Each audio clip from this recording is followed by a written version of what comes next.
Sarap? Masarap yan? Ay, yan ang mabait na aso. Yan. Sige, kain na kain, ha? So it was you.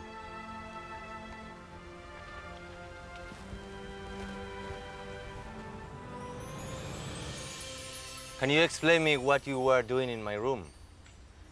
You want to steal me or what? What do you want? Come on, explain me. Come on, speak. Defend yourself, come on. I don't know if you don't understand me or you are playing with me, I don't know. But listen to me. The next time I catch you, I'm going to strangle you. You know, strangle you. Here.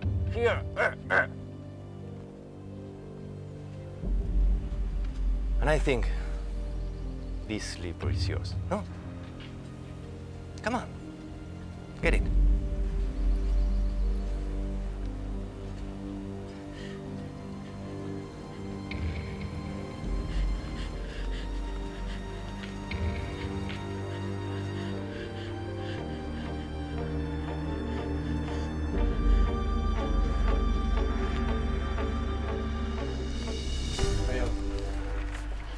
Ninong, Napadalaw ka? May kailangan ka ba?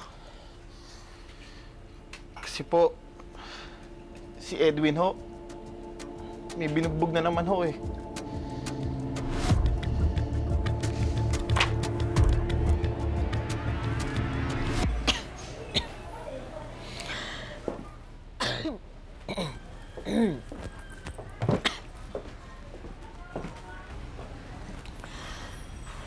Bakit ganyan, Ma? Dumating lang si Carol, ako naman malis tingin nyo. Wala akong sinabing mali ka. Ang sabi ko, ikaw ang matanda, ikaw ang dapat nagpapasensya. Ano ho ba pagkakaiba noon? Ganyan naman kayo eh. Si Carol lang ang laging magaling.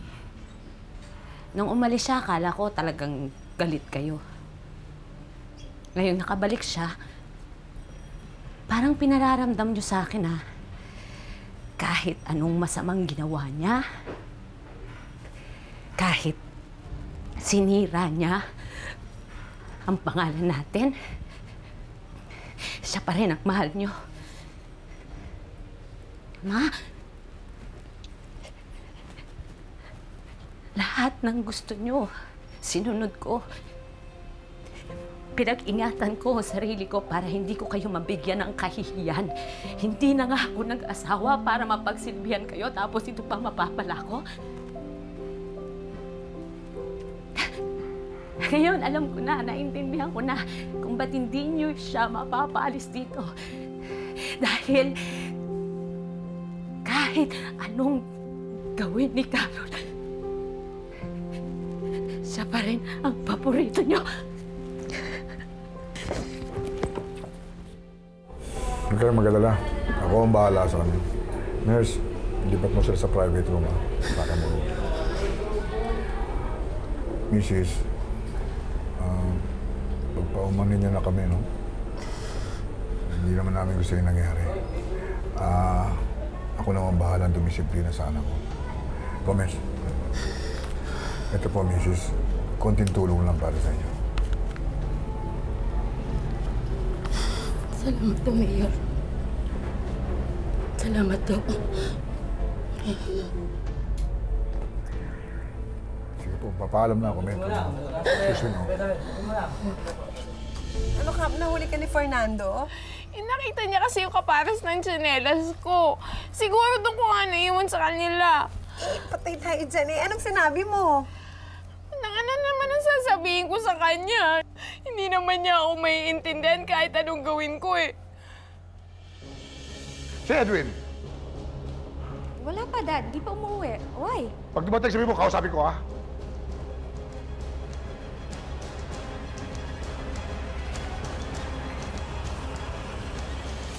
Olivia, sandali. Oy, bakit, Lucy? Bumalik na ba si Carol? Nakita raw siya ng kumare ko. Nasa labas ng bahay niyo.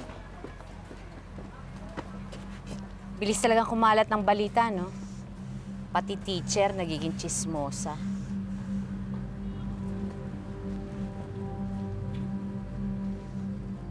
Kaya ka tumatandag dalaga. Ang sungit mo kasi. Luka-luka. Oh, sigurado ka bang ayaw mo sumubo? Ayoko. Ay, naku. Rosella, tigilan mo na ngayon kakanguy-nguy-nguy mo dyan, ha? Basta ang mahalaga, mamayang gabi, ituloy mo pa rin yung plano natin. Yung brief niya, ilagay mo sa ilalim ng unan mo, pagkatapos higaan mo, at pagkalipas ng 3 araw, sigurado ako na si Fernando naman ang maghahabol sa'yo. Ayoko na sa kanya.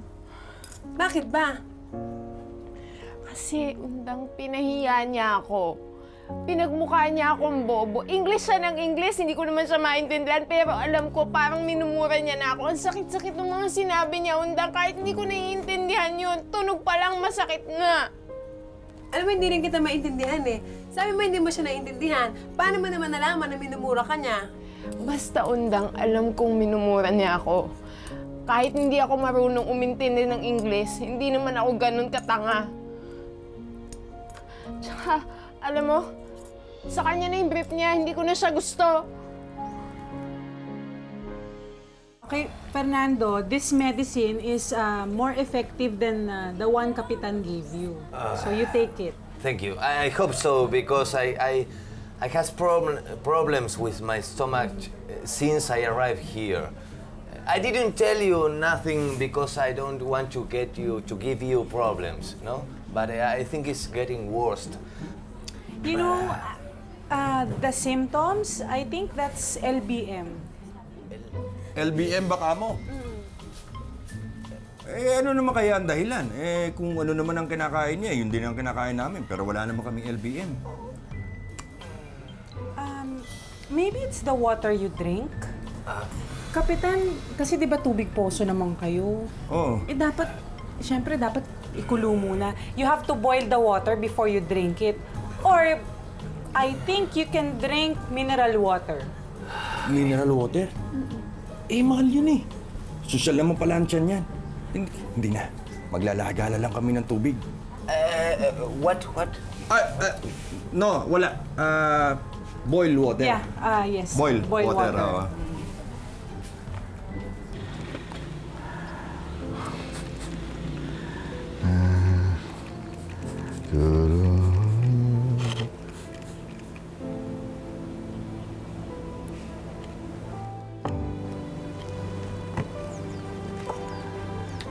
Selos ka, no? Bata pa yung kailangan alagaan ko pa.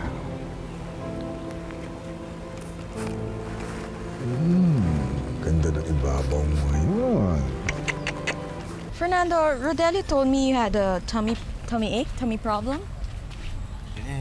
Don't worry. It's not a big deal. Don't worry. Fernando, it is. Okay, so I'll bring you to the hospital to have your checkup. I'll just call my driver, okay? Excuse me.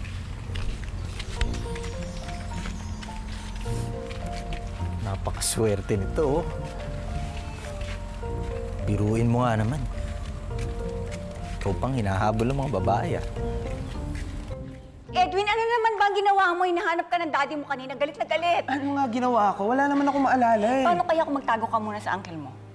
Halika. Ano naman ang ginawa mo, ha? Ano ginawa mo, ha?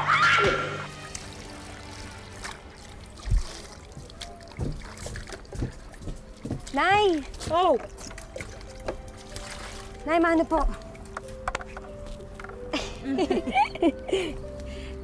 Nay, bakit? Tanong ko nga pala, yung kayang makinila ni Aling Goring, umaandar pa? Ewan ko, pero ano mo naman yun? Kasi nahihiramin ko sana gagawa ako ng biodata. Biodata? Bakit mo kailangan gumawa ng biodata? Kasi sa bayan, mag-a-apply ako ng trabaho. Meron ako nakitang nakapaskil na naghahanap daw ng clerk. Mag-a-apply ka? Naku, ang galing naman ng anak ko. Sana matanggap ka. Ang swerte ko talaga. Sige, pupuntahan ko na. Sige, Nay. Huwag na naman itong hayop na to eh. Hindi mo ba ako talaga titigilin bigyan ng sakit ng ulo, ha? Ano titingin mo? Lalaban ka? Ha? Takado ka, ha?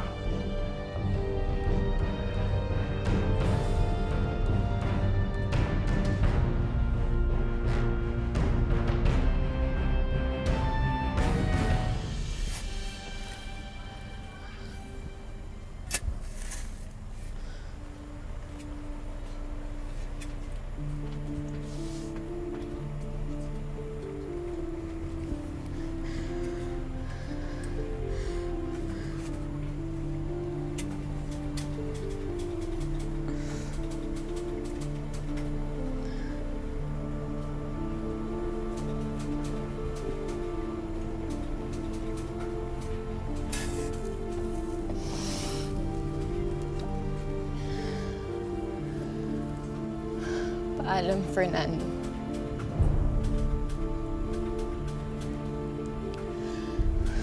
Ayoko na sa'yo.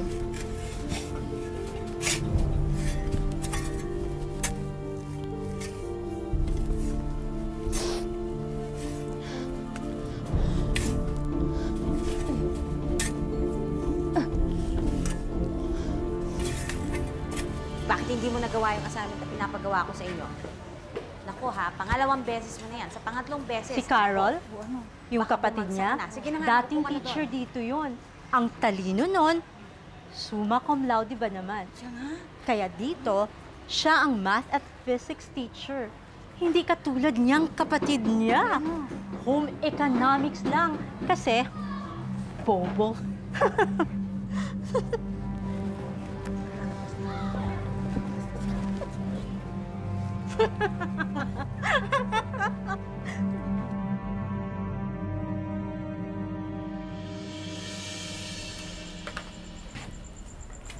Sa opisina ka ba mag-a-apply?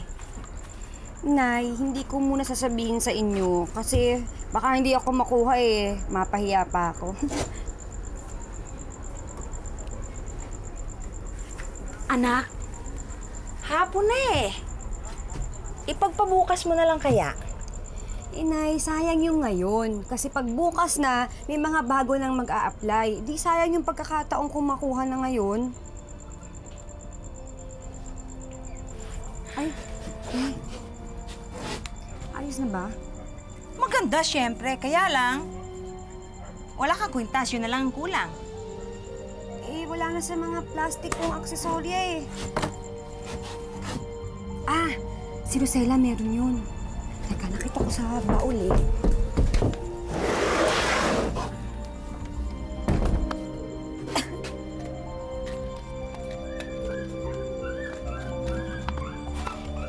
Meron? Ay, dito nga. O, yan naman pala eh.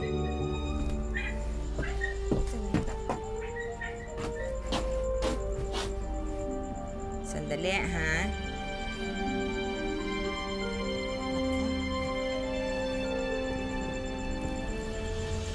Fernando, good thing I brought you to the doctor. Yours wasn't just a simple case of LBM. What are they feeding you there? Food. I don't. No, it's okay. It's good. It's fine. Yes, I don't know why I have this. No. You know, Fernando, that's not good. Because the doctor still has to check you up for what really caused your tummy ache. You know, I bet it's the food and the water, because that's always it. So you wouldn't be living there anymore, because I'll talk to Kapitan Minyong, tell you to live in my house. I'm sure my dad wouldn't mind it. But why, collect? I don't want to bother you. It's No, okay. no, I'm no, okay no. there. Fernando, don't worry. You're not bothering me. You are gonna live in my house, mister, and that is an order. Okay, could be, but can we wait after? Can we wait after Friday? Why? What's happening on Friday? Capitan Minon is going to give me a party, so I have to be there. No? Okay. Nga, may pasaba. Mama, hindi na. Okay lang ako. Mira, bakit ka naman kasi nang bugbog? Ano ka ba? Hindi ka ba naawa sa sarili mo? Alam mo naman siguro na pag may ginawa kang mali, nasasaktan ka ng daddy mo. Alam ko. Eh, bakit ginagawa mo pa rin? Gusto ko lang makuha atensyon niya. Pansin niyo naman siguro, pinapansin niya lang ako pag may ginagawa akong masama. Buti pa yung mga orchids niya. Araw-araw niya inaasikaso, kinakausap. Mas mahal niya pa yata yung mga halaman na yun kaysa sa akin eh.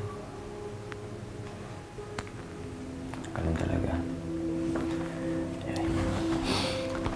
Malabas muna kayo. Bakit? Ayaw niyo makita tong gagawin ko. Believe me.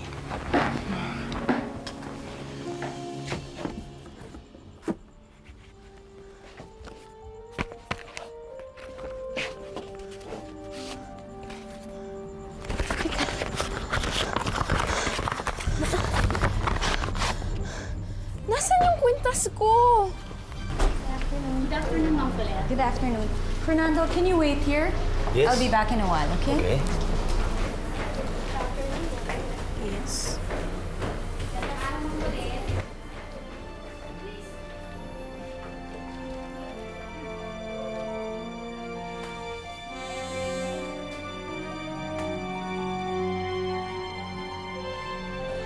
Miss, saan ba dito yung naghahanap ng clerk daw sa office ng mayor? Ma'am, umakyat po kayo dito, tapos diretso lang po kayo, yung unang pinto. Unang pinto, kaliwa, Kanan po.